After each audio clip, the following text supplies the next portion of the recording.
Vote গ্রহণ সম্পন্ন হয়েছে। আমি যে কেন্দ্রে দাঁড়িয়েছি ফুলহার সরকারি প্রাথমিক বিদ্যালয়, আপনি দেখতে পাচ্ছেন রাস্তার ছাত্রলীগ এবং যুবলীগের কর্মীরা মিছিল করছেন বলা চলে একদম ভোট কেন্দ্রের সামনে।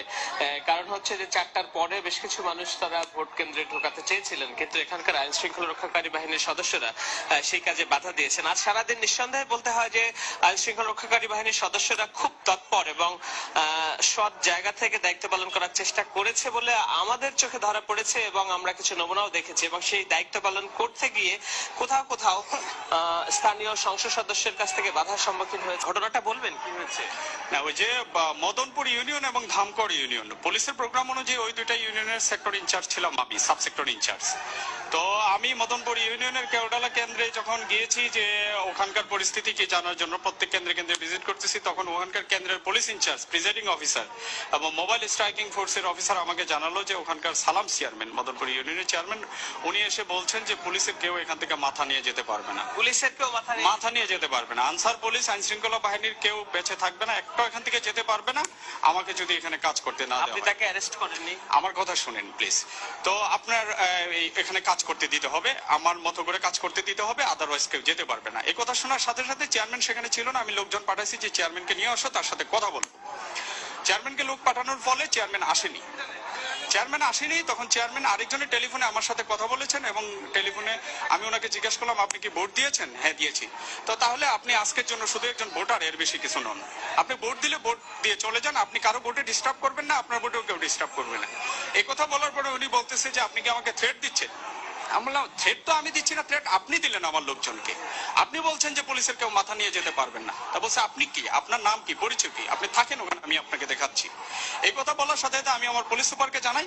পুলিশ সুপার আমাকে বললো যে তাকে অ্যারেস্ট করো, আমি ফোর্স পাঠাচ্ছি, দ্রুত তাকে অ্যারেস্টের আওতায় নিয়ে আসো। সাথে সাথে আমি র্যাব কল করলাম, বিজেপি কল করলাম, তারাও পৌঁছালো, আমার ফোর্সের সংখ্যাও বাড়লো এবং তাকে যখন অ্যারেস্টের প্রিপারেশন নিচ্ছি যে তার বাড়িতে রেড দিয়ে, আশেপাশে রেড দিয়ে তাকে অ্যারেস্ট করবো, সঙ্গে সঙ্গে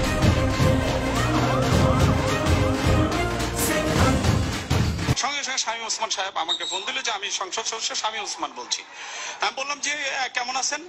ওনাকে অ্যাকচুয়ালি আমি কোনো এক প্রসঙ্গে আগের ভাই বলে সম্বোধন করি আর কি, স্যার বলি না। এনিওয়ে, তো উনি বললো যে তুমি আমার চেয়ারম্যানকে অ্যারেস্ট করার প্রিপারেশন নিচ্ছ কেন? আমি আপনার চেয়ারম্যান কেন্দ্র দখল করতে আসলে আমি অ্যারেস্ট করতে নিব না, আর আপনার চেয়ারম্যান কিনা এটা তো দেখার বিষয় না। তা উনি আমাকে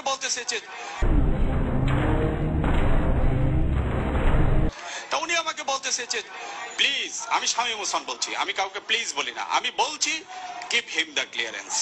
তুমি কেন্দ্রটা ছেড়ে দাও, তুমি তোমার মতো করে চলে দাও, গিভ হিম দ্য ক্লিয়ারেন্স। সময় দ্রুত ফুরিয়ে যাচ্ছে, 4টার ভিতরে 70 থেকে 80% ভোট কাস্ট করতে হবে, তুমি কেন্দ্রটা ছেড়ে দাও এবং চলে যাও। আমি বলছি আমি পারবো না, আমি ইলেকশন কমিশনের আন্ডারে, এখন এটা আমি নৈতিকভাবে তো করতে পারি না, আর এখন আমার চাকরি ইলেকশন কমিশনের আন্ডারে, আমি এখানে নির্বাচনী দায়িত্ব পালন করতে আসছি, প্রজাতন্ত্রের চাকরি করতে আসছি। আমি আমার এরপরে উনি কি বললেন? আপনাকে সরি বলছেন? নো, সরি বলেননি, উনি সরি বলেননি। পরবর্তী সময় উনি আবার ফোন দিলেন, ফোন দিয়ে আমাকে ফোনে রেখে উনি প্রধানমন্ত্রীর PS1 জনৈক মালিক সাহেবের সাথে কথা বললেন এবং বললেন যে আমি মালিক বলছি, তুমি প্রধানমন্ত্রীকে বলো আমি কি রাজনীতি করব কি করব না, আমাকে শোনাচ্ছে ফোনে। আমি বলছি আপনি কার সাথে কথা বলেন দেখার বিষয় না, আমি খুব ছোট অফিসার, আমি এখানে দায়িত্ব পালন করতে আসছি, আমার দায়িত্বটা আমাকে পালন করতে দিন। বলছে কুত্তার বাচ্চা, শোয়ারের বাচ্চা, বাস্টার্ড, তুই কি পারবি কর, তোরা আমি দেখে নিব। এটা আপনার ফোর্সকে, আপনার প্রধানকে জানিয়েছেন? হ্যাঁ, আমি জানিয়েছি, আমি আমার ঊর্ধ্বতন অফিসারকে জানিয়েছি এবং মোবাইলে যখন উনি কথা বলছিল র্যাবের মেজর সোহেল সাহেব এটা শুনছে, আমি লাউড স্পিকারে ওনাকে শুনিয়েছি, আমার বডিগার্ড, আমার ড্রাইভার তারাও শুনেছে। এই ঘটনায় আপনি শঙ্কিত কি নয়? অবশ্যই আমি শঙ্কিত, এই ঘটনায় আমি অত্যন্ত শঙ্কিত। উনি আমাকে সরাসরি থ্রেট করেছে, হুমকি করেছে এবং উনি কেন্দ্রের ক্লিয়ারেন্স চাচ্ছে যে তুমি অ্যাক্সেস দিয়ে দাও, ক্লিয়ার করে দাও। সেটা তো আপনার অনুমতি নাই। আমি এটা করতে পারি না, অনুমতি থাকুক বা না থাকুক। আমি পুলিশ অফিসার হয়ে কি কেন্দ্র আরেকজনকে ভোট ছাপানোর জন্য দিয়ে দিতে পারি নাকি? এটা নিয়ে আপনার যে ফোর্স, সেটা ব্যবস্থা নেওয়ার আপনাকে আমি কন্ট্রোলকে জানিয়েছি, কন্ট্রোলে আমি এটা নোট দিয়েছি। আপনি ঠিক আছে, আমরা শুনছিলাম শোভন একজন পুলিশ কর্মকর্তা যিনি, যাদের কিনা আসলে সকাল থেকে সারাদিন এই দায়িত্ব গিয়েছে।